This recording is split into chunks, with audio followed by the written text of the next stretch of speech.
Shalom, perkenalkan nama saya Glory Indalar Rohi Ede, saya dari kelas C, jurusan Pendidikan Agama Kristen. Saat ini saya akan mempresentasikan materi tentang kebudayaan. Yang pertama, apa sebenarnya isi kebudayaan itu? Orang-orang mengartikan kebudayaan dalam artian yang terbatas, di mana kebudayaan adalah pikiran, karya, dan hasil karya manusia yang memenuhi keinginan akan keindahan.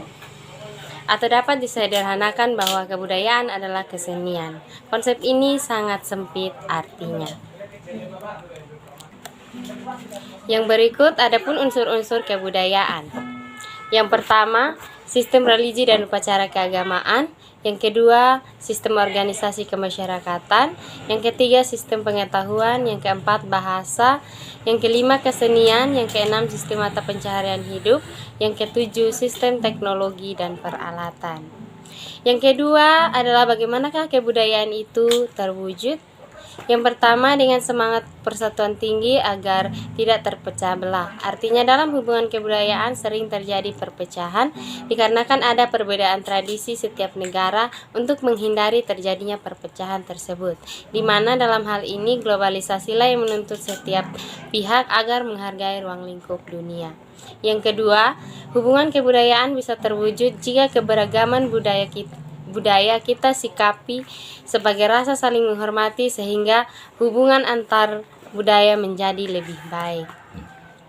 Yang ketiga, apakah beda antara adat, kebudayaan, dan peradaban? Adat adalah bagian dari ideal kebudayaan.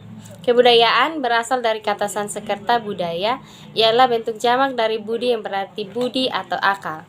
Demikian kebudayaan itu dapat diartikan hal-hal yang bersangkutan dengan budi dan akal. Ada pendirian lain mengenai asal dari kata kebudayaan itu, ialah bahwa kata kebudayaan adalah suatu perkembangan dari majemuk budidaya, artinya daya dari budi, kekuatan dari akal. Yang berikut perbedaan antara adat dan kebudayaan. Perbedaan antara adat dan kebudayaan adalah bersangkutan dengan konsepsi bahwa kebudayaan itu mempunyai 3 wujud, yaitu ideal, kelakuan, dan fisik. Adat adalah wujud ideal dari kebudayaan, kelakuan, karena adat berfungsi sebagai pengatur kelakuan.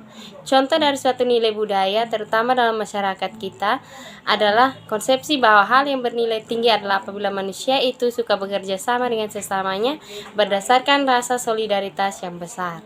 Contohnya, suatu nilai budaya yang penting terutama yang dalam masyarakat kebudayaan barat adalah konsepsi bahwa hal yang bernilai tinggi adalah apabila manusia dapat berhasil sama sekali atas usahanya sendiri.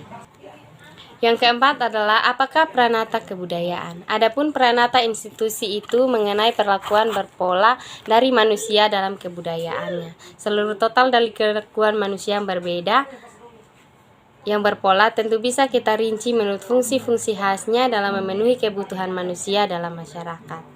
Suatu sistem aktivitas khas dari kelakuan berpola ialah sistem norma dan tata kelakuannya dan peralatannya ditambah dengan manusia atau personil yang melaksanakan kelakuan berpola. Adapun 8 kebutuhan pokok Adapun 8 kebutuhan kelompok pranata kebudayaan, yaitu yang pertama, pranata yang bertujuan memenuhi kebutuhan hidup kekerabatan sering disebut kinship atau domestic institution. Yang kedua, pranata yang bertujuan memenuhi kebutuhan manusia untuk pencarian hidup, memproduksi, menimbun, dan mendistribusi harta benda, ialah economic institution. Yang ketiga, pranata yang bertujuan untuk penerangan pendidikan manusia supaya menjadi anggota masyarakat yang berguna ialah educational institution. Yang keempat, pranata yang bertujuan untuk memenuhi kebutuhan ilmiah manusia menyelami alam semesta ialah scientific institution. Yang kelima, pranata yang bertujuan memenuhi kebutuhan manusia menyatakan rasa keindahannya dan untuk rekreasi ialah aesthetic and recreational institution. Yang keenam, Pranata-pranata yang bertujuan memenuhi kebutuhan manusia untuk berhubungan dengan Tuhan atau dengan alam gaib ialah religious institution. Yang terakhir, pranata yang bertujuan untuk memenuhi kebutuhan manusia untuk mengatur kehidupan berkelompok secara besar-besaran atau kehidupan bernegara ialah political institutions. Dan yang terakhir dari kebudayaan adalah apakah sistem nilai budayanya. Yang pertama, dalam sistem pidato-pidato dan sambutan-sambutan resmi, istilah sistem nilai budaya, istilah sikap mental, dan istilah mentalitas muncul dengan frekuensi yang tinggi. Dan demikian juga dalam pertemuan-pertemuan di mana orang-orang asik membicarakan soal-soal pembangunan. Berhubungan dengan itu, banyak pula orang-orang yang sebenarnya ingin tahu dengan lebih tegas apakah sistem nilai budaya, apakah sikap mental-mental, dan apakah mentalitas itu. Yang kedua, istilah kedua yaitu sikap mental. Walaupun sering dikacaukan dengan istilah sistem nilai budaya, sebenarnya mempunyai arti yang sama sekali berlainan. Konsep sistem nilai budaya banyak dipakai dalam ilmu-ilmu sosial yang terutama fokus kepada kebudayaan dan masyarakat. Sebaliknya kepada kebudayaan dan masyarakat yang merupakan lingkungan darinya individu. Istilah ketiga yaitu mentalitas. Istilah itu adalah suatu istilah sehari-hari dan biasa diartikan sebagai keseluruhan dari isi serta kemampuan alam pikiran dan alam jiwa manusia dalam hal menanggapi lingkungannya. Demikian presentasi dari saya, semoga bermanfaat. Tuhan Yesus memberkati. Shalom.